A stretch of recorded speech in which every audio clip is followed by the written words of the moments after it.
दोस्तों, अमेरिका के जो कॉमर्स सेक्रेटरी हैं लुटनिक साहब, उन्होंने अभी एक इंटरव्यू दिया और उसमें ये कह दिया कि जनाब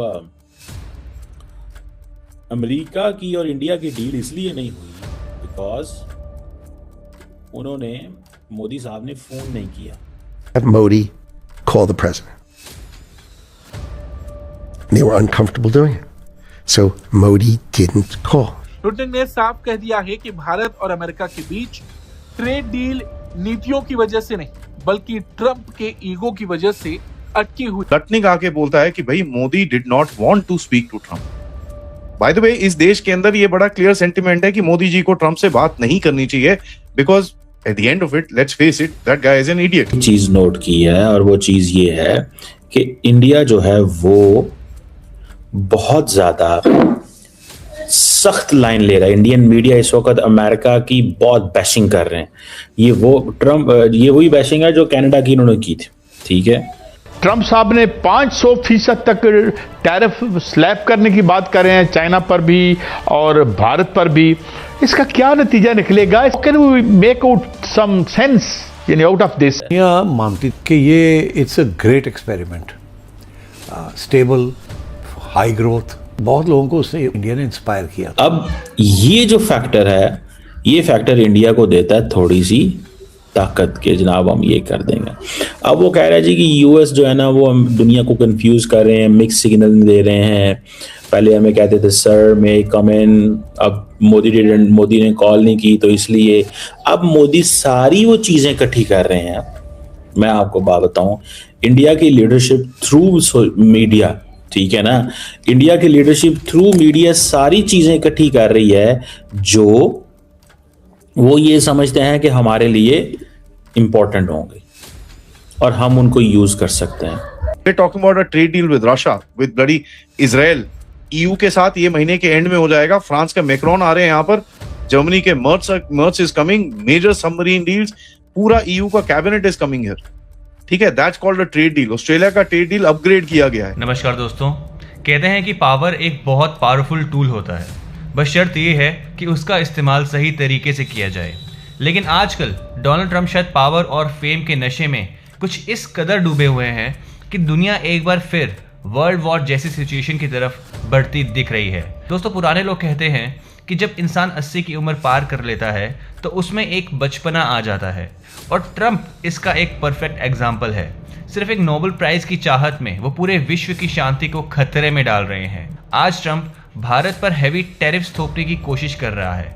इसकी वजह सिर्फ इतनी है कि भारत उसके सामने झुकने को तैयार नहीं है। पहले वो भारत के एग्रीकल्चर सेक्टर पर कब्जा करना चाहता था, जिसे भारत ने साफ मना कर दिया। फिर उन्होंने मई में जो हुए पाकिस्तान के साथ झड़प को रुकवाने का झूठा क्रेडिट लेना चाहा, पर वहां भी भारत का जवाब बिग नो आया। भारत का यही सेल्फ रिस्पेक्ट और स्वाभिमान ट्रंप को हजम नहीं हो रहा है। शायद इसीलिए वो एक जिद पर अड़े बच्चे की तरह भारत पर नए नए रिस्ट्रिक्शंस लगाने की धमकी दे रहे हैं। चलिए इस पूरे मामले को विस्तार से समझते हैं इस वीडियो में। आगे बढ़ने से पहले चैनल को सब्सक्राइब और वीडियो को लाइक करना ना भूलें। जय हिंद। लुटनिक का दावा हैरान करने वाला। उनके मुताबिक व्यापार समझौते की पूरी रूपरेखा तैयार थी। इंडोनेशिया, फिलीपींस और वियतनाम जैसे देशों से पहले भारत के साथ डील होने वाली थी, लेकिन पेच कहां फंसा? लुटनिक कहते हैं कि ये ट्रंप की डील थी और इसे अंतिम रूप देने के लिए पीएम मोदी को राष्ट्रपति ट्रंप को सीधे फोन करना था, लेकिन भारत सरकार और पीएम मोदी इसके लिए असहज थे। मोदी ने फोन नहीं किया और नतीजा ये हुआ कि तैयार खड़ी डील कूड़ेदान में चली गई। नरेंद्र मोदी हो सकता है एंटी अमेरिकन सेंटीमेंट्स को इंडिया के अंदर बेचें, लेकिन सिचुएशन इस तरह की पैदा होगी कि हालात बनेंगे। अब वो हालात बन रहे हैं Aahista Aahista against Trump and by developing a theme with in the country. लेकिन मैं आपको बड़ी गारंटी से एक चीज कह सकता हूं, बहुत गारंटी से एक चीज कह सकता हूं कि this is going to be very catastrophic. India और अमेरिका की सिचुएशन जो है ना, अच्छा मोदी साहब ने 2029 में रहना है, ट्रंप ने 28 में चले जाना है। मैं आपको बड़ी इंटरेस्टिंग बात बता रहा हूँ, 25, 26, 27, 28 मोदी साहब ने अमेरिका के ऊपर इलेक्शन लड़ना है। कि मैंने तो उस वक्त भी ट्रम्प को ये कह दिया था, मैंने तो उस वक्त भी अमेरिका को ये कह दिया था, मैंने तो उस वक्त भी दुनिया की ताकतों को कह दिया था कि ये ऐसे नहीं होगा, वैसे होगा, हम करेंगे नहीं, हम इंडिया के इंटरेस्ट में फैसले करेंगे।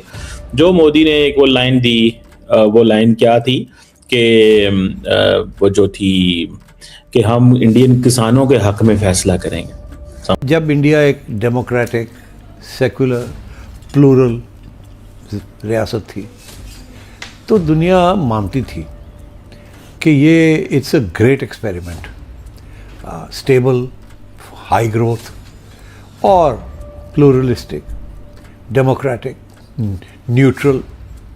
That was in India. जिस बहुत लोगों को उसने वो ज़माने के इंडिया ने इंस्पायर किया था कि ऐसा अगर सिस्टम हो पाकिस्तान में तो दैट वुड बी ग्रेट।